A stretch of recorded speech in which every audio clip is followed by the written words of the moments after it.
Pessoal, eu vou continuar a mensagem que o pastor Fragale, a série de mensagens que o pastor Fragale está falando. Ele está numa série de mensagens intitulada Fora Medo. Alguém diz comigo bem forte, Fora Medo. Amém? Eu vou dar um passo a mais nessa série. Tudo bem para vocês? Um tanto quanto. Posso estar sendo abusado, continuar uma série do pastor Fragale? Posso. Mas ele me recrutou para estar aqui, então eu vou continuar o que ele estava falando. Fora medo. E mais do que nunca, acho que é uma mensagem para um momento como esse, né? Se você abre o teu celular para ver uma notícia, se você liga a sua televisão para ouvir um noticiário, é um momento de combate ao medo, né? O jogo do inimigo é esse, é ameaça, é amedrontamento. Então essa mensagem tem a ver com isso nessa noite, fora medo. Mas falando em medo, quem é como eu aqui tem pavor de bichos esquisitos? Faz um sinal com a sua mão, bichos esquisitos. Quando eu digo bichos esquisitos, não estou falando, cara, cachorro, claro, um bicho adorável, não tem nada de esquisito num cachorro, um gato, até coelhinho, né? Agora, bicho esquisito, eu estou falando gambá, rato. Quem tem pavor disso, gente? Quem não gosta disso? O que você faria se passasse um rato aí no seu pé agora, na cadeira aí? Como você se sentiria? Esses dias eu vi um meme da internet, os caras estavam sentados na calçada, veio um rato lá do outro lado da rua, do bueiro. Quem viu esse, pessoal? Os caras dão um pulo. Eu faria exatamente a mesma coisa. Eu tenho, inclusive, um amigo que ele tinha pelo menos um gato e ele gostava de ficar na mesa dele, estudando, fazendo carinho no gato com o pé. Alguém tem esse costume com o seu cachorro, com o seu gato? Ok? Fica fazendo um carinho ali embaixo da mesa. Tem mãos levantadas. E, beleza, esse era o costume dele. Um certo dia ele estava ali estudando, fazendo carinho. Aquele bichinho peludinho, quentinho, embaixo da mesa. De repente ele olha um pouco à frente, o gato dele estava passando. Aí ele só calculou, né? Ele olhou para baixo da mesa, tinha um rato morto, que o gato trouxe na maior das boas intenções, né? Trouxe de presente, ele deu aquele pulo, né? Com pavor do rato, né? Todo rato está repreendido, eu estou só brincando, tá, gente? Não vai ser noite de rato, você não vai encontrar rato na sua casa quando chegar, mas a gente está falando de medo e... Cara, dias como esses são dias assim de amedrontamento, né, cara? Você tem um segundo lockdown, você tem empresas fechando, você tem escolas não funcionando, você tem novas pessoas contraindo esse vírus do inferno. Nós cremos que esse vírus não vem de Deus, amém, pessoal? E nós cremos que ele já está debaixo dos nossos pés. E são dias assim da gente se lembrar que Jesus acalma as tempestades. Amém, pessoal? São dias da gente se lembrar que Jesus está no controle. Jesus é aquele que acalma o vento e o mar. Jesus é aquele que anda sobre as águas. Jesus é aquele que descansa em meio às tempestades. Eu acho até que esse é um nível maior, né? Uma coisa é você acalmar as tempestades. Outra coisa é você descansar em meio às tempestades. Quem concorda comigo? Então, da gente se lembrar, esse é o nosso Jesus. Esse é o nosso Jesus. Então, o subtítulo dessa mensagem, dentro aí dessa série Fora Medo, o subtítulo dessa mensagem é uma pergunta: se o medo se levantar? Essa é a pergunta que a gente vai tentar responder hoje. E se o medo se levantar? E a gente está em cima da passagem de 2 Crônicas 32, ok? Sobre como Deus entra como um raio numa situação de ameaça contra o povo de Deus, tá? Para te dar um pano de fundo, para você lembrar da história, ou para você conhecer, se você não conhece, 2 Crônicas 32 tem um vilão lá, que é o rei Senaqueribe, é o rei da Assíria, ok? Um povo que tinha como capital a cidade de Nínive, Nínive do profeta Jonas. Então nós temos esse vilão Senaqueribe e o exército deles invade o reino de Judá. Nós temos um momento aqui de invasão do reino de Judá, do reino do povo de Deus, ok? E eles tentam render o povo sem ter que lutar. Eles usam uma estratégia de rendição, para não precisar lutar. Mas nós temos essa outra figura na história, que é o rei Ezequias, rei de Judá, e ele mostra uma postura de fé, gente. Ele mostra uma postura incrível de fé e de confiança em Deus, e a história tem um desfecho surpreendente, tem um desfecho inacreditável, né? Então a gente vai olhar essa história e ver 4 momentos dessa narrativa. E com certeza Deus tem em cada um desses momentos fé para injetar no nosso coração. Talvez você esteja em um desses momentos exatamente agora. As coisas que a gente vai falar, você vai dizer, cara, é exatamente assim que a minha vida está. Quem já esteve num momento assim, chegou na igreja, a palavra começou e você falou, é exatamente, esse cara está contando a minha vida. Faz um sinal com a sua mão. Deus é assim, né? E Deus te trouxe nesse lugar, nessa noite, para injetar fé no seu coração. Quem crê nisso, diga amém, cara. 4 momentos em 2 Crônicas 32. Se o medo se levantar. Amém, gente? Nosso primeiro momento aqui eu chamei de depois. Alguém diz comigo, depois. Depois, para mim, no meu coração, é quando a luta chega. Quando o exército inimigo se apresenta. Quando o problema aparece. Tá? Atire a primeira pedra quem nunca teve problema, tá, gente? Ok? Então, depois. Depois do que, Duda? Você já vai ver. Vamos lá então, pessoal, 2 Crônicas, capítulo 32, a gente vai começar aqui no versículo 1. Depois de Ezequias ter sido tão fiel. Cara, Ezequias foi um rei incrível, cara. A Bíblia diz que ele começou a reinar com 25 anos. E a primeira coisa que ele faz no primeiro dia de reinado, ele reabre o templo. Ele conserta as portas, ele reabre o templo, ele volta a celebrar a Páscoa, ele reinstitui os sacerdotes, os turnos, os levitas, ele combate a idolatria em Judá, ele foi um rei incrível. Mas olha o que a Bíblia diz, depois de Ezequias ter sido tão fiel em todas essas situações, Senaqueribe, rei da Síria, invadiu Judá. Cara, depois de tanta coisa, vem uma luta. Eu acho que você já se fez essa pergunta, né? Meu Deus, depois de tudo que eu passei até agora, uma luta não é possível, né? Parece que a recompensa de tudo que eu estou fazendo é luta. Eu não sei você, mas esses pensamentos já passaram pela minha cabeça, né? Quer dizer, às vezes depois de você dar o seu melhor, quer dizer, às vezes depois de tanto esforço, a luta chega. Alguém fala, misericórdia. Cara, essa é a vida, gente. Essa é a vida. Ao invés de buscar razões, ao invés de ficar queimando o neurônio para saber por quê, busca outra coisa, busca afirmar assim, tudo coopera para o bem daqueles que amam a Deus. Sabe? Gaste o seu tempo colocando seus olhos em Jesus, porque a vida é feita de luta. Depois tem um período de calmaria, depois vem mais luta. E entre essas lutas você vai crescendo. Sua fé vai ficando mais forte, você vai ganhando perseverança, você vai ganhando paciência, é de fé em fé, é de glória em glória. Cara, isso faz parte da vida. E luta são momentos estratégicos de a gente exercitar uma coisa, gente. Dependência de Deus. Dependência de Deus. Não sei há quanto tempo você não tem um contato com essa palavra aí. Dependência de Deus. Gente, depender é um dos pilares da fé, né, gente? E essa palavra está viva dentro de mim hoje, está se movimentando dentro de mim. Dependência de Deus. Tem alguém dependendo de Deus nessa noite aqui, pessoal? Tem alguém vivendo sua vida não dependendo do seu braço, dos seus recursos, ok? Da sua inteligência, dependendo do seu tempo de igreja, dependendo de quantos versículos da Bíblia você tem decorado. Não, nada disso. Tem alguém dependendo de Deus aqui nessa noite? Dependência, gente. Deus quer te lembrar a depender dEle. Quer dizer, a luta chegou, decida depender dEle no dia 1. No dia 1, comece a depender dEle. O que é dependência, né, gente? Dependência é você precisar de proteção.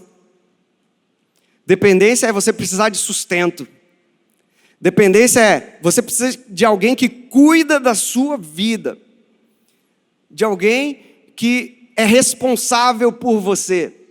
Dependência é você confia em alguém que nunca vai te deixar. Dependência é você estar sujeito. Cara, dependência, a luta chegou, dependa de Deus. Tem livramento a caminho. Dependa porque você tem um Deus. Dependa. E cara, dependência fala tanto do rei Ezequias, gente. A Bíblia diz em outro livro, 2 Reis 18, versículo 5, a Bíblia diz que Ezequias confiava no Senhor. Presta atenção agora.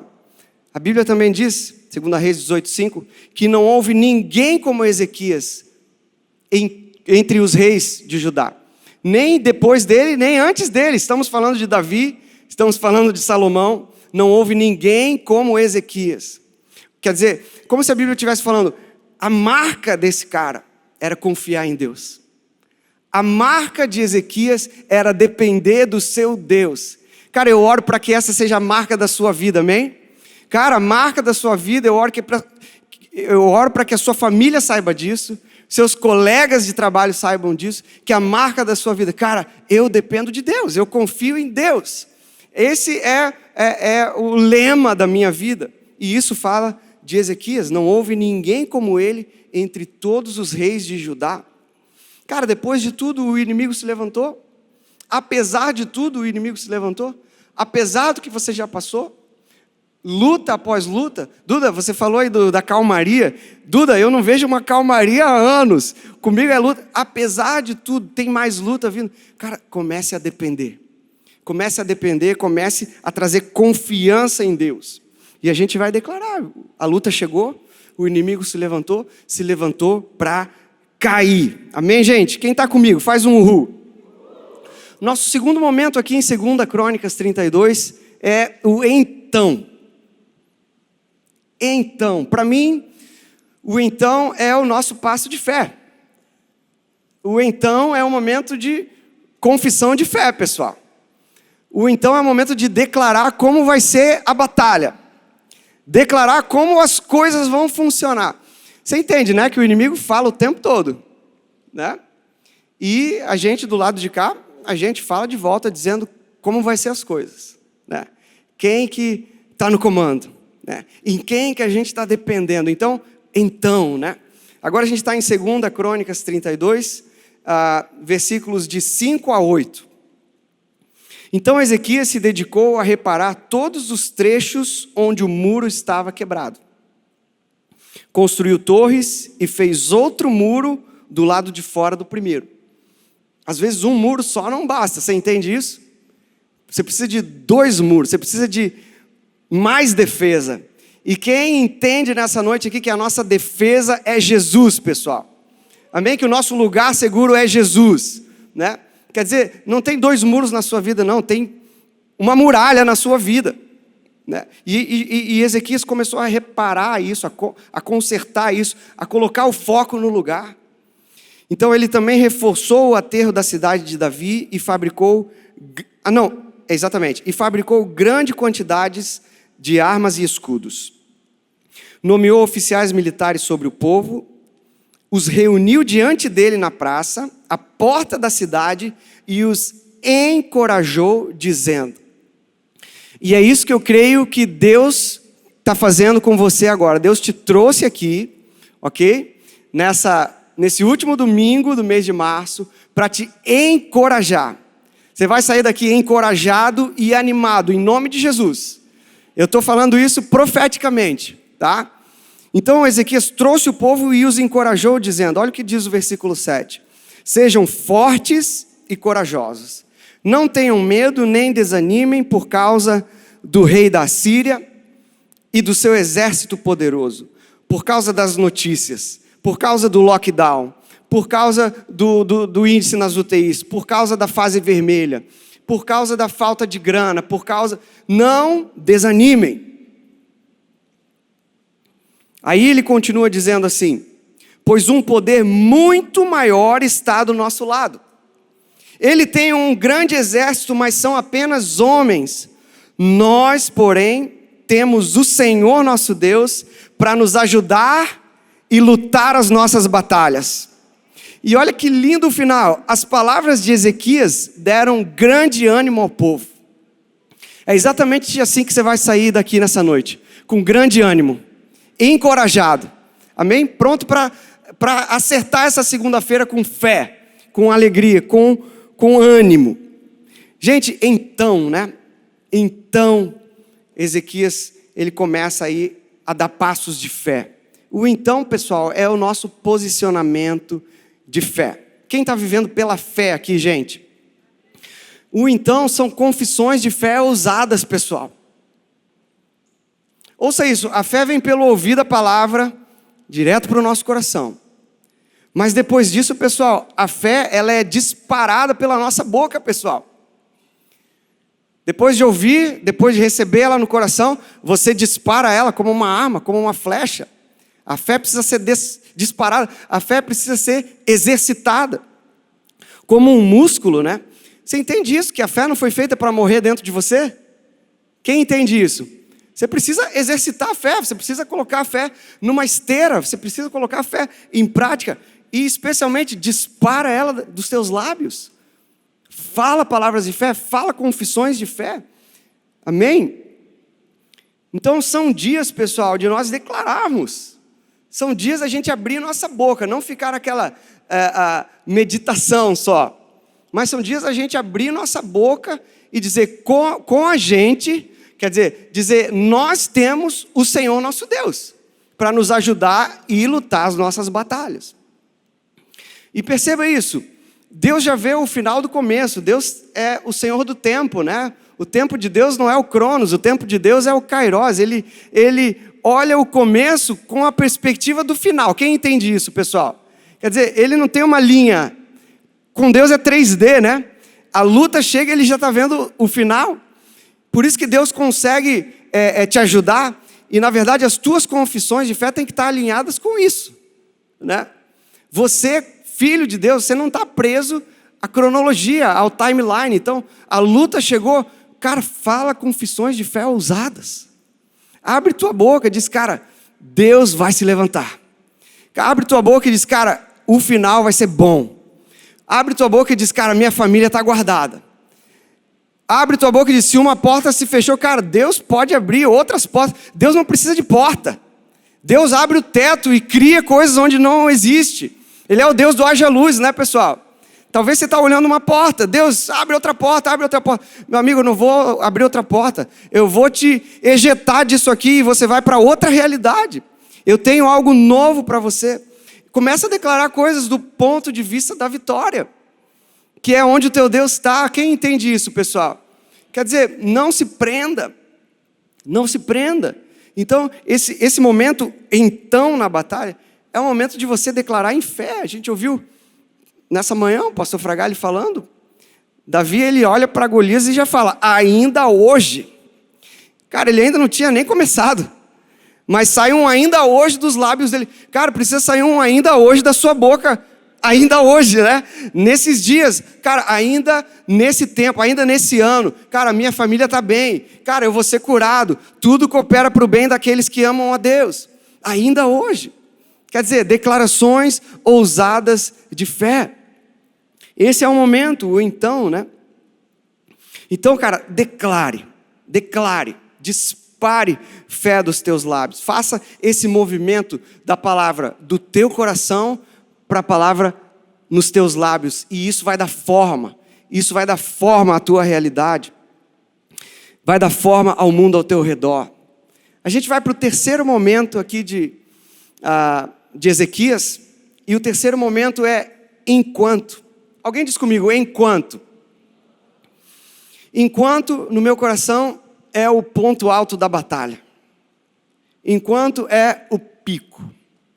Quem já passou por luta, não precisa nem levantar a sua mão, mas você sabe que tem um momento da luta que a gente chega a pensar assim, não vai dar. Quem está comigo, pessoal? Né? Tem um momento que você fala, cara, deu aqui. Aliás, você nem fala, você pensa. Né? Enquanto é esse momento. A gente vai ler algumas passagens agora. A gente está em 2 Crônicas 32, ok? A gente vai começar aqui com o 9 e 10. Enquanto Senaqueribe, rei da Assíria, cercava a cidade de Laquis, enviou seus oficiais a Jerusalém com essa mensagem para Ezequias, rei de Judá, e para todo o povo da cidade. Assim diz Senaqueribe, rei da Assíria: em que vocês confiam para imaginar que sobreviverão quando eu cercar Jerusalém? Não é incrível como o diabo ele é sujo, né? O inimigo, quer dizer, a gente acabou de ver que a marca do rei Ezequias era a confiança dele em Deus, né? Era a dependência de Deus. E olha, o diabo vem e coloca no mesmo prego, né? Em quem vocês confiam para imaginar que o Deus de vocês vai livrar vocês das minhas mãos? 13 e o 14 diz assim: sem dúvida vocês sabem o que eu e os reis da Síria antes de mim fizemos a todos os povos da terra. Acaso algum dos deuses dessas nações livrou o seu povo das minhas mãos? É como se o inferno estivesse dizendo: você está vendo a varredura que está sendo feita? Você está olhando ao seu redor? Algum dos deuses das nações derrotadas antes de vocês livrou alguma dessas nações? Você está entendendo? Você está acompanhando? Quer dizer, aí ele continuou: qual de seus deuses foi capaz de salvar o seu povo do poder destruidor dos meus antecessores? O que os faz pensar que o seu Deus poderá livrá-los de minhas mãos? E aí, para fechar esse momento aqui, o 18 e o 19 dizem assim: os oficiais assírios trouxeram as cartas e gritaram isso em hebraico. Na verdade, os oficiais de Judá, do povo de Deus, falaram assim: cara, fala em aramaico, se você falar em hebraico, todo o povo vai ouvir, fala só em aramaico que só a gente vai entender, porque vocês estão pegando pesado na intimidação aí, então não fala um idioma que todo o povo vai entender. E na verdade, esses oficiais assírios falam: não, a gente vai falar no idioma do povo, porque é intimidação a parada aqui, né? Então eles gritam em hebraico para todo o povo sobre os muros da cidade, tentando amedrontá-lo para que fosse mais fácil conquistar a cidade. Falaram do Deus de Jerusalém. Falaram do Deus do Gabriel. Falaram do Deus do Bernardo. Falaram do Deus do Gerson. Falaram do Deus da Camila. Cara, você entende isso, pessoal? Que o inimigo, na verdade, ele se levanta para cair porque ele vai se deparar com o nosso Deus, pessoal. Quem entende? Vamos colocar as coisas em perspectiva aqui, né? Quer dizer, cara, tá mexendo comigo, você vai perder viagem. Você tem que falar isso para os seus inimigos. Alguém diz assim: vai perder viagem. Cara, vamos começar a gerar fé nesse lugar aqui, né? Eles falaram do Deus de Jerusalém. Ele continua dizendo como se fosse qualquer um desses deuses feitos por mãos humanas, né? Quer dizer, chegou na pessoa errada. Chegou no povo que serve o Deus vivo, né? Mexeu com um problema, né? Já viu aquela expressão, mexeu no ninho de marimbondo? Né? Deu ruim, né? Esse é o enquanto. Esse é o pico da batalha. Quer dizer, toda luta tem o seu momento de maior pressão, gente.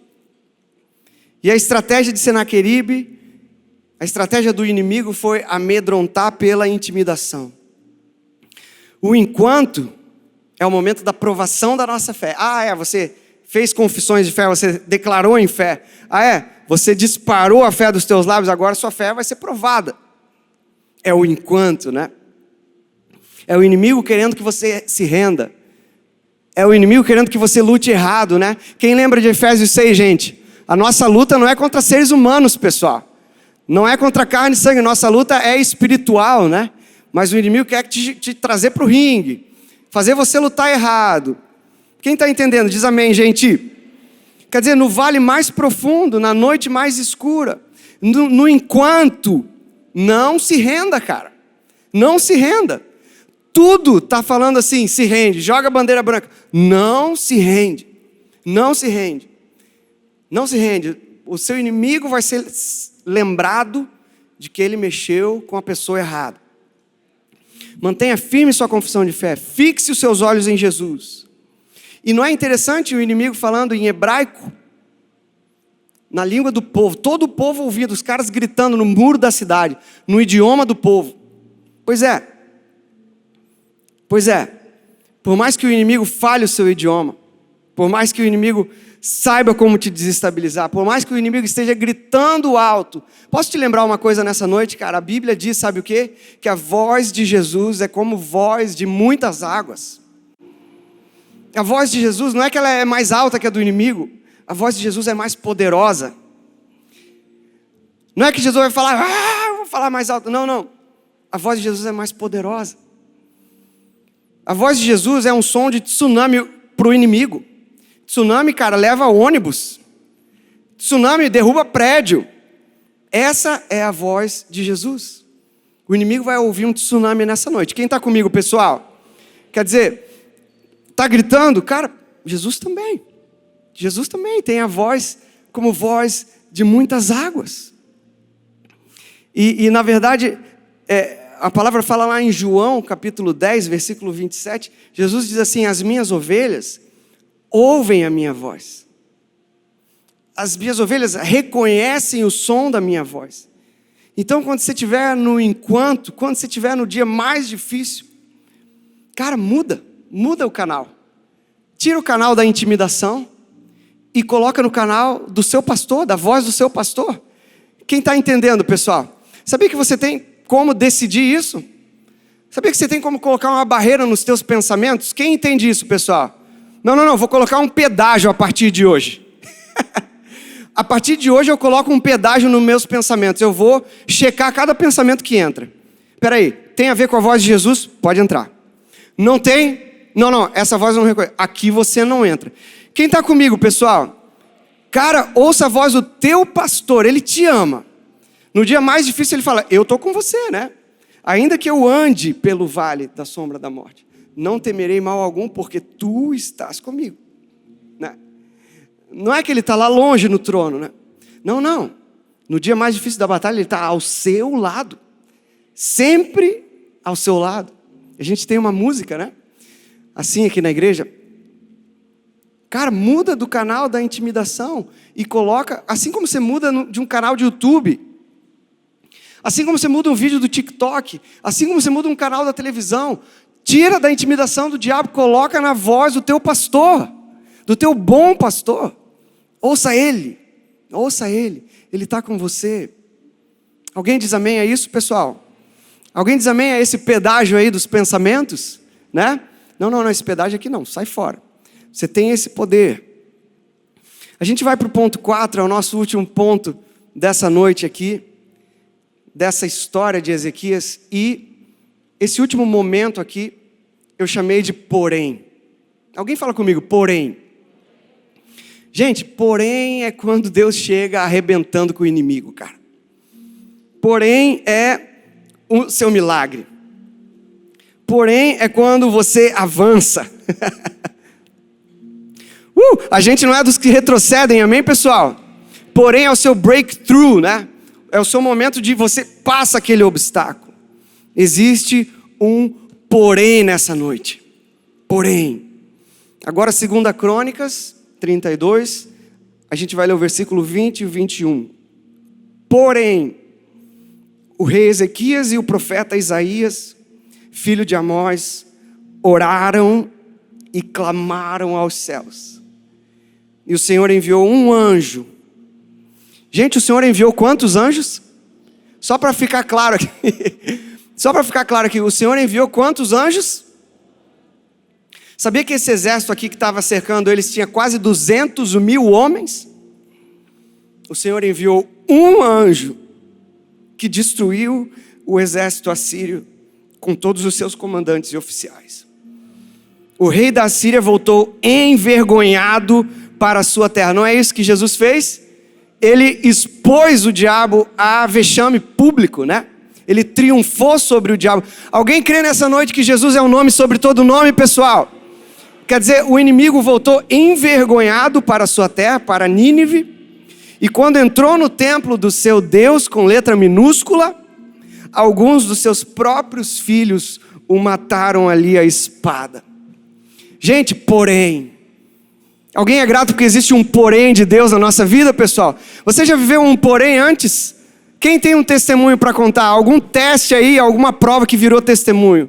Você já viveu um porém? Levante sua mão, se você tem um porém para contar.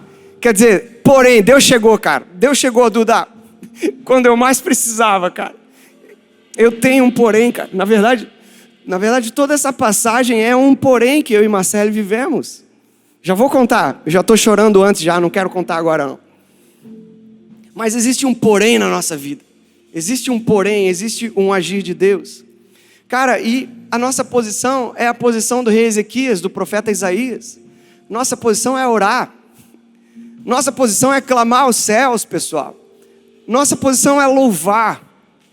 Nossa posição é depender do nosso Deus, que luta por nós, amém?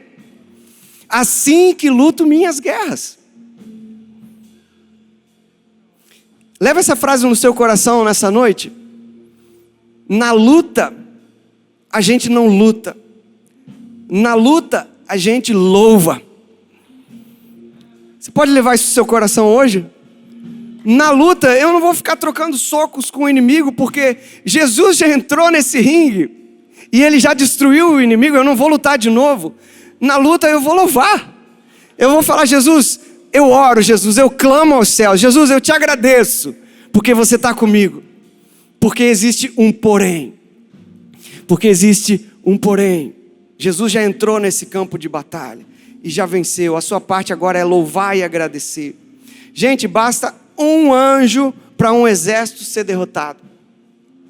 Cara, basta um estalar de dedos de Deus. Basta um nome. Pessoal, qual é o nome? Qual é o nome, gente? Gente, basta o som desse nome, Jesus. Basta uma voz. Basta um louvor, gente.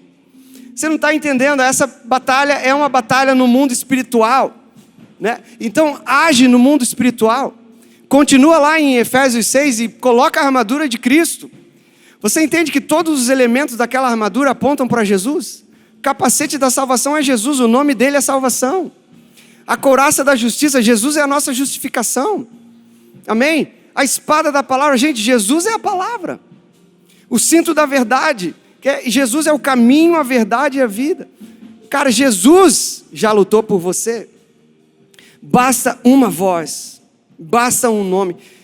E aí, não sei se você se lembra, começando a concluir aqui, lá de João capítulo 18, quando Judas chega com aqueles soldados para prender Jesus.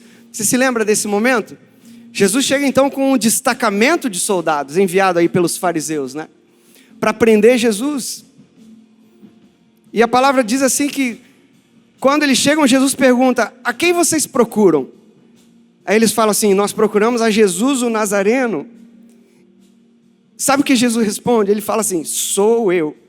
Sabe o que acontece, pessoal? Aquele destacamento de soldados recua e cai no chão, pessoal. Só com Jesus falando, sou eu.